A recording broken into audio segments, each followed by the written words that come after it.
আজি পহিলা ভাদ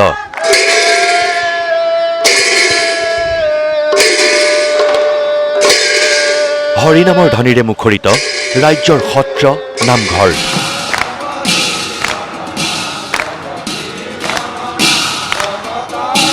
প্ৰথমে আপোনাক দেখুৱাইছো গোলাঘাট জিলাৰ ঐতিহাসিক শ্ৰী শ্ৰী আঠখেলীয়া নামঘৰৰ পৰিৱেশ পুৱাৰে পৰা চলিছে নাম প্ৰসংগ ভাগৱত পাঠেৰে মুখৰ হৈছে আঠখেলীয়া নামঘৰ তপেতু চহৰে হনকাদিৰ উপধৰে জ্ঞান যোগ পৃথুত কহিলা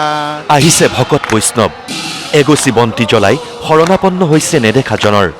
পবিত্ৰ ভাদ মাহত চাৰি প্ৰসংগ নামেৰে ভগৱানৰ গুণানুকীৰ্তন কৰিব ভকত বৈষ্ণৱে যেন দ্বিতীয় বৈকুণ্ঠপুৰীলৈ পৰিণত হৈছে শ্ৰী শ্ৰী আঠখেলীয়া নামঘৰ এইবাৰ আমি যিটো প্ৰস্তুতি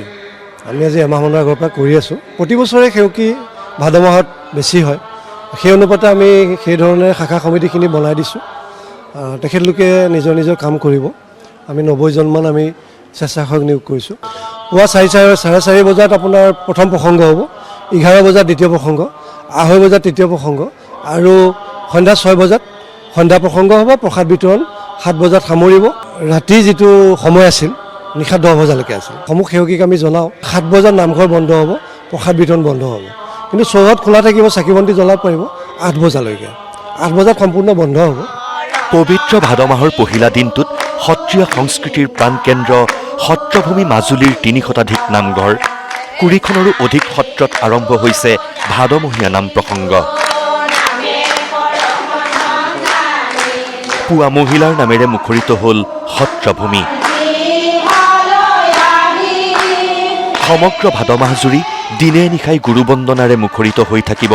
সত্ৰভূমি মাজুলী এই পৰিৱেশ মাধৱদেৱ গুৰুজনাৰ জন্মস্থান